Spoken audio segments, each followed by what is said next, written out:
97 की है। North west frontier state में 12,000 अफगानों ने हमला कर दिया। वे गुलिस्तान और लोखार्ट के किलों पर कब्जा करना चाहते थे। इन किलों को महाराजा रणजीत सिंह ने बनवाया था। इन किलों के पास सारागढ़ी में एक सुरक्षा चौकी थी, जहां पर 36वीं सिख रेजिमेंट के 21 जवान तैनात थे। 36वीं सिख रेजिमेंट में सिर्फ साबत सूरत यानी वे सिख जो केशधारी होते हैं भर्ती किए जाते थे। ईश्वर सिंह के नेतृत्व में तैनात इन 21 जवानों को पहले ही पता चल गया था कि अफगानों की संख्या 12,000 से ज्यादा है और वो सिर्फ 21 थे। ऐसी सूरत में जिंदा बचना नामुमकिन था। फिर भी इन जवानों ने लड़ने का फैसला किया और 12 सितंबर 1897 को सिख लैंड की धरती पर एक ऐसी लड़ाई हुई जो दुनिया की 5 महानतम लड़ाइयों में गिनी गई। बाहर से कहीं मदद मिलने की कोई उम्मीद नहीं थी। लांस नायक लाभ सिंह और भगवान सिंह ने गोली चलाना शुरू कर दिया। हजारों की संख्या में आए अफगानों की गोली का पहला शिकार बने भगवान सिंह, जो कि मुख्य द्वार पर दुश्मन को रोक रहे थे। उधर सिखों के हौसले से अफगानों के कैंप में हड़कंप मच गया। उन्हें ऐसा लगा मानो कोई बहुत बड़ी सेना अभी भी किले के अंदर ही है। उन्होंने किले पर कब्जा करने के लिए दीवार तोड़ने की असफल कोशिश की।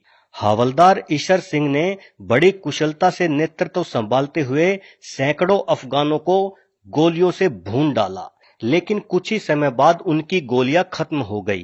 तभी उन्होंने अपनी टोली के साथ गरजते हुए जो बोले सो निहाल सत श्री अकाल का नारा लगाया और दुश्मन पर निहत्थे ही झपट पड़े। कहा जाता है कि बिना किसी हथियार के सिर्फ हाथापाई में उन्होंने 20 से अधिक पठानों को मौत के घाट उतार दिया था और उनकी बंदूकें छीनकर अपने साथियों की तरफ उछाल दी। तभी गुरमुख सिंह गरजते हुए बोले कि हम भले ही संख्या में कम हो, पर अब हमारे हाथों में 2-2 बंदूकें हो गई हैं और हम आखिरी सांस तक लड़ेंगे। और सभी सिख भूखे शेरों की तरह अफगानी कुत्तों पर टूट पड़े। अफगानों से लड़ते लड़ते सुबह से रात हो गई और सभी 21 रणबांकुरे शहीद हो गए थे, लेकिन अपने जीते जी उन्होंने उस विशाल फौज के आगे आत्मसमर्पण नहीं किया और 1400 अफगानों को मौत के घाट उतार दिया गया था। अफगानियों को इस लड़ाई में भारी नुकसान सहना पड़ा, लेकिन वे किले को फतेह नहीं कर पाए। सिख जवान आखिरी सांस तक लड़े और इस किले को बचा लिया। जब ये खबर यूरोप पहुंची तो पूरी दुनिया उन सरदारों की बहादुरी के आगे सन्न रह गई। ब्रिटेन के संसद में सभी ने खड़े होकर इन 21 वीरों की बहादुरी को सलाम किया।